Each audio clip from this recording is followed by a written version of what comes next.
convidamos então a coordenadora da mesa, a senhora Michele Patrícia Roncalho, para que volte à frente. E convidamos o senhor José Márcio Ramalho, diretor da Pública. Passamos então a palavra ao palestrante. Bom dia, pessoal. Falar depois do João Eudes não é muito fácil, né? Ele explica as demonstrações com bastante propriedade. A gente vai falar rapidinho, nosso tempo é curto, principalmente sobre o quinto nível. As demonstrações contábeis já foram vistas aqui, né? As classes, como é que a natureza de informação ela se procede. Então, meu foco é principalmente no quinto nível igual a 2, principalmente. Porque o quinto nível igual a 2, que é o quinto nível de consolidação, esse, se a gente errar, não vai fechar o balanço. São as transações intra-orçamentárias. A gente está acostumado a fazer a conferência das transferências financeiras concedidas e recebidas. A gente já faz isso ao longo dos anos, né?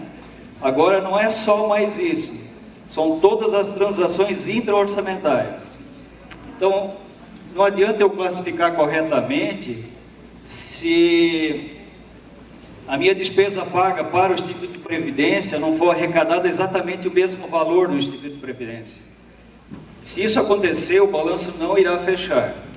Em Santa Catarina, quem gera o balanço é o Tribunal de Contas, através do banco de dados do Esfinge. Até pedir chave de retorno, né? Isso tem uma complexidade. Então, a gente sugere que vocês façam essa validação mês a mês. Todas as transações intras. Lá na classe patrimonial da VPA e VPD, essas informações serão excluídas do balanço, na consolidação. E caso os valores não forem iguais, o balanço não irá fechar. Nem o financeiro, nem o patrimonial. Depois tem as variações também, o anexo 15, né? Então é muito importante, eu insisto e brinco com os contadores, que esse assunto tem que estar na veia do contador. Quando ele pega uma situação, ele tem que saber aonde vai enquadrar essa operação. Ele tem que saber ligar os dois mundos, o mundo orçamentário com o mundo patrimonial. Tem que estar na veia. Daqui para frente, com essa regra de consolidação, principalmente o quinto nível igual a 2, porque isso interfere no balanço municipal.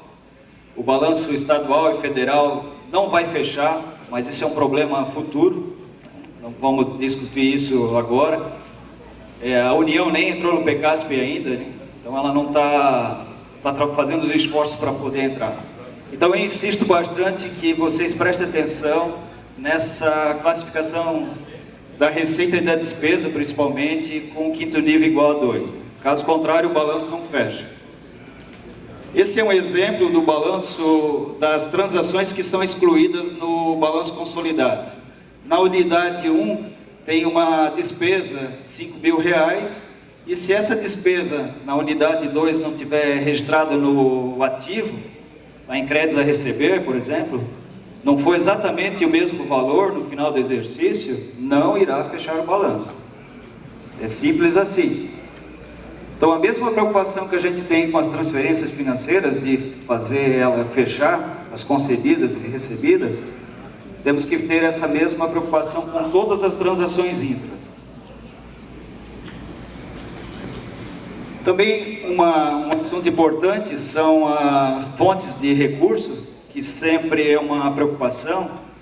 Nós, na Pública, a gente procura que todas as transações tenham uma regra, a regra já definida pelo Tribunal de Contas e pelas próprias regras do PECASP.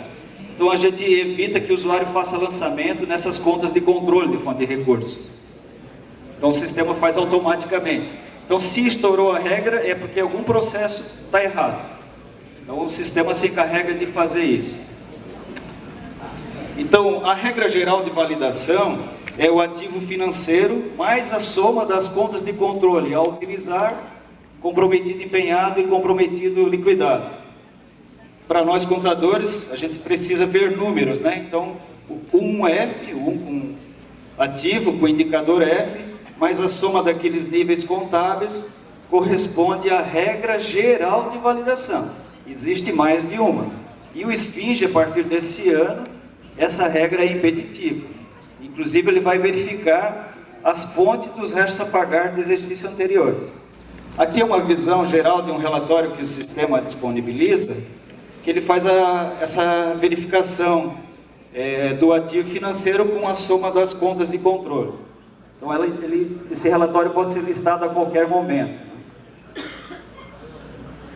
Aqui é o nível contábil que representa a despesa empenhada não liquidada, inclusive os restos a pagar. Então, eu posso fazer a conferência por fonte de recurso através desse nível contábil. É um relatório, é o balancete de verificação, que faz essa demonstração.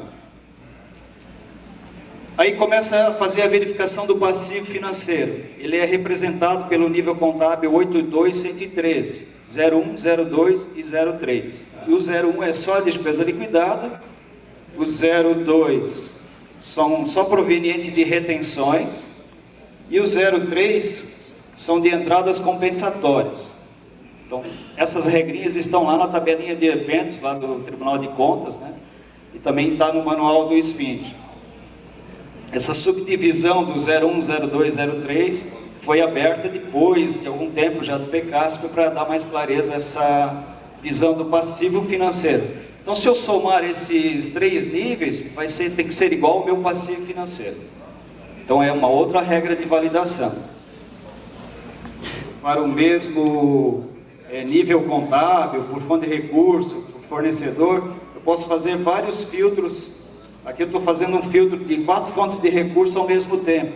Então, depende de como eu quero verificar o relatório, né? Então, todos os relatórios do sistema, ele permite ter uma visão gerencial. Dívida ativa e dívida fundada, como o nosso tempo aqui é curto e como esses assuntos são sempre complexos, né? Porque enquanto a gente não sentir na pele o que é o PECASP, como é que ele funciona, para que ele deve ser assim, qual é o objetivo dele, né? Em palestras, que nem foi falado antes, temos a ideia, e a gente tem que ir atrás, né? Mas a parte prática, que é a parte, digamos assim, que eu mais me envolvo, que eu aprendo muito com vocês, é que mais me interessa, né? Eu estava conversando com o Ricardo, com o Alexandre, para a gente ter essas práticas, né? Então, vocês cobrem isso da FECAM, do CRC. Do anexo 15, eu tirei uma notinha, que está no manual da 6ª edição, que são as mutações, as variações patrimoniais. As quantitativas, que nem o João Moedas falou, ele vai buscar das VPA e da VPD. É automático. Transitou por lá, vai ser uma variação patrimonial quantitativa. As qualitativas, tem uma nota agora que ela é considerada facultativa no demonstrativo, né? No sistema a gente demonstra essas variações qualitativas. E isso a gente tem que aprender a desapegar o que era antes, né? Quando a gente adquiria um veículo, passava por uma transição, por uma variação patrimonial aumentativa, lá nível 6, 1, alguma coisa. Agora não é mais, ele só muda a qualidade do dinheiro, por isso que ela chama-se qualitativa. A Pública agradece a presença de todos. A empresa é sediada em Blumenau, tem 22 anos. O nosso principal produto é software para gestão pública, né? Tendo a contabilidade como carro-chefe. E eu, como contador, um pouquinho que a gente entende da coisa pública, porque a gente procura agregar ao sistema esse conhecimento. Então, o sistema ele traz um pouco de consultoria embarcada, né? Então, alguns usuários conseguem extrair isso, né, do sistema, mas a gente faz um esforço para ter isso sempre, né? Ser o mais transparente possível. Então, a Pública agradece a presença de todos aí. Obrigado.